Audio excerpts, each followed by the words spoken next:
We'll talk about boards today. What are boards? I'm a lawyer by training, but I will not talk about legal rules, and I'll explain a little bit about that, why that is, why I think we should not do that so much.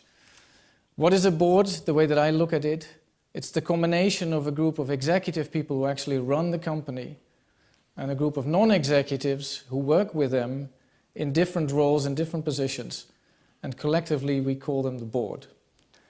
Boards are becoming more and more important. Why is that? Because we've seen crisis. The first crisis in this century is what I call a governance crisis. A crisis where we believe the governance of company has failed. Enron, WorldCom, Tyco and all the others in the United States. Some fine Dutch examples here in the Netherlands and Parmalat in Europe as the icons of scandals, failure, and we believe there was something wrong in the governance of those companies. Something wasn't right. And the particular question was raised, where were the non-executive directors? What have they been doing? How did they not prevent the scandals and the failures that we saw?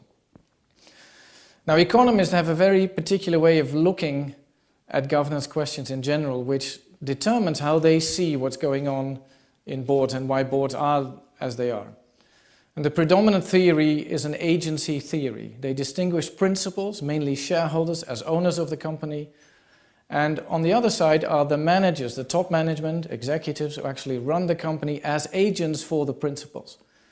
And rational economic behavior, the thinking is, assumes that these two groups have conflicting interests. Principals as owners have the financial outcome, benefits, profits or losses of the process that the agents are running, while the agents not necessarily are having exactly the same profits and losses. They have different agendas, different things that they would like to achieve. And because these two conflict, there's a risk that principals do not get what they should be getting. So from an economic perspective, the drive is to do two things: to align the interest of top management with the interest of shareholders, and to have these managers, the top managers, monitored much more strictly on behalf of the managers by what we call non-executive directors. So more monitoring and alignment of interest. Those are the typical solutions that economists come up with. Now there's a problem with these incentives. Incentives work well, but very often they work way too well. There's a theory that we find now in behavioral finance and economy, how incentives, particularly financial incentives, crowd out our intrinsic behavior to do well, to perform well. There's a new strand of research indicating also it's not just that, it's not our motivation is affected, but even our cognitive abilities in different economic complex situations, even these are affected by the fact that we have strong financial incentives which focus us on a certain particular outcome that must be achieved. And I'll give you 3 examples where I think we fail, or at least it shows that we can't do it completely by regulation. The downside is that the more independence you require to sit on the board, the less expertise you may have on the board. If anybody who has, and I'm overcharging a little bit, anybody who has a formal relationship with the company through which he could understand what the company is about is excluded, because then you're not independent. You have the paradoxical situation that all the non-executive directors completely depend on the executives for any information and any insight about the company. Diversity, the way that we think about it from a corporate governance perspective and not a social project to make sure that we have more women on every layer of society, which is valuable in itself. I'm talking from a governance perspective. Diversity can be good for the quality of decision and arguments that go around in boards. The more opinions on the table, the higher the possibility, the likelihood that you'll come to the right decision. It is not, we can't say that the more diversity we have, the more or the better the boards will always operate. There's a limit to that as well. And one limit is that if you have a completely diversified board according to all sorts of factors, gender, international, age, etc., you are going to lose some level of social fabric. People knowing each other and know each other's frame of reference. What are you talking about? And there are chances increase that you miscommunicate. That you think you talk about the same aspect of business or strategy or understanding of whatever's going on, and people have very different views about what they actually think about when they hear that term. Finally, competence, something that we really want on boards. We want people who really understand the business and understand what they're doing in that board. The difficulty with this type of research is that you actually don't know whether it's just the competence at the board level that made the difference or whether there are many other factors that are going on. My argument with these two authors was, when I spoke with them, I would expect that not just the level of competence of non-executive directors differs, but the level of competence of the executive directors. And the staff very much differs from public banks to private banks, and probably that has a much more important impact on performance than what is happening at the non-executive level. Whatever we regulate on independence, diversity, competence, that's not going to guarantee us board performance. It all starts with this. I think this is really important. I get serious now. What is a company all about? And I think there is a fundamental mistake in this whole agency approach, because it does not capture what companies are all about. But if you follow the logic of this agency approach, you end up with the kind of models that are shown for you on the left-hand side in terms of thinking about what matters in a company. If you think differently about what a company is all about, you go to the person on the right-hand side. Companies are first and foremost an institution that produces goods, services, that serves customers in a world. It serves markets. And if you go and visit a company, you talk to the people, and you ask what drives their behavior, if it's a healthy company, it's right that. If it's not, you're in deep trouble. What brings in the end a company together is, if you think about it, is a set of values. We have our values. You see them here. It's about focusing on our customers' future first. It's about embracing entrepreneurial thinking and actually acting.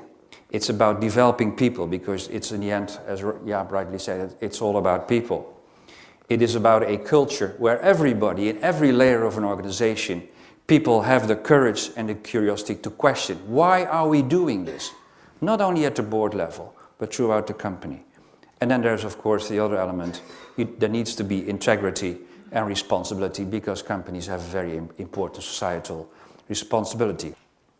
Let's, as a consequence, not forget what success in the end means.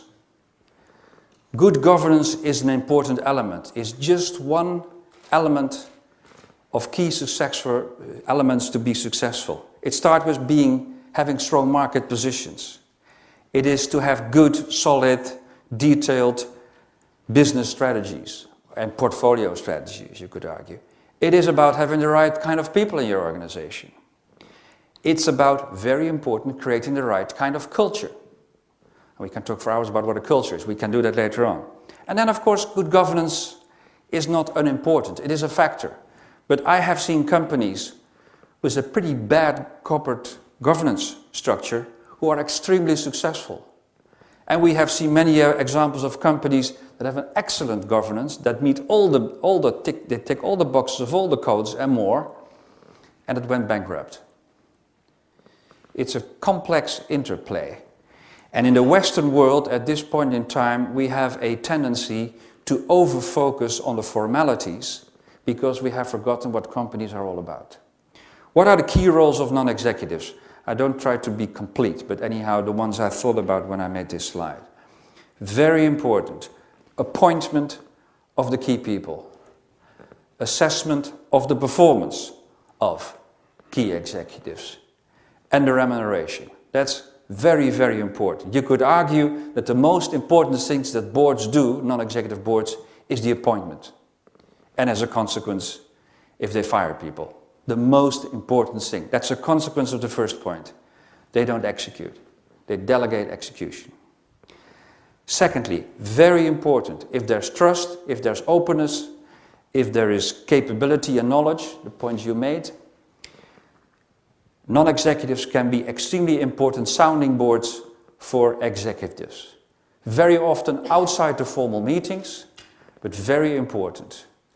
Use them for their judgment, use them for their experience. Just by telling a story, you must have the experience as well. If you have a problem, you can't solve it, you go to somebody and that person is open just to listen and you tell your story. Once you've told your story, the other side may not even have said one word, you suddenly know the solution. Now, are board black boxes? They're not. They're not, because a black box is something where you see what goes in and you see what goes out, or you have no idea what's going on inside that organization. Let's be clear. Here, of course, the codes and a lot of the other rules and regulations in the financial services, clearly more than in other industries, come in. A lot is actually very well documented. And particularly when you see, if you're a listed company in the US, and you look at what's being all disclosed there, I have the impression people don't read it sometimes, but a lot is disclosed. Enormous amounts of information. People always ask for it. Once you provide it, they don't look at it anymore. And then finally, do we need complete transparency? Absolutely not, because indeed, if the trainer of the Dutch soccer team wants to discuss his strategy for a game, he closes the door, the press is out, and he thinks about what the tactics are going to be. And of course, in a company, a lot of things are going on, and you'd rather would not like to disclose that. That's not only for company strategies, not only for commercial secrets. It's also about how you talk about people. People make mistakes. You have behavioral issues with people. You discuss that. Just imagine you want to disclose all these kind of things. It would be disastrous, as you rightly said. There would be no learning anymore. You would create exactly the opposite. No openness. People in the hallways just discussing things, whispering. So it is very important that we do not create maximum transparency.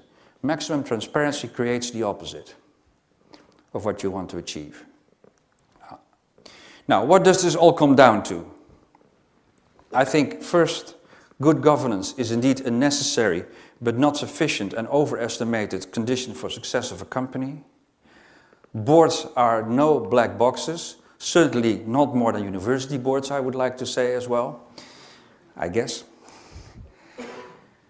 Boards can be pretty effective when there is a shared vision, a strategy, when there's mutual trust, when there's clarity of roles, and there's good governance.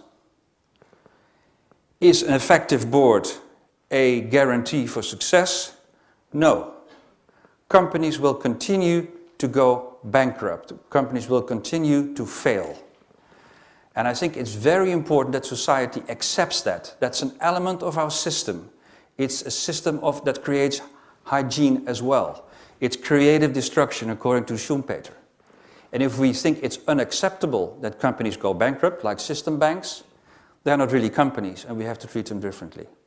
Or we have to split them up so that we can actually manage the effect of companies going bankrupt. But let's, for God's sake, not try to avoid companies failing at any price. Nobody will learn anymore and we will stifle innovation and competition. Thank you very much.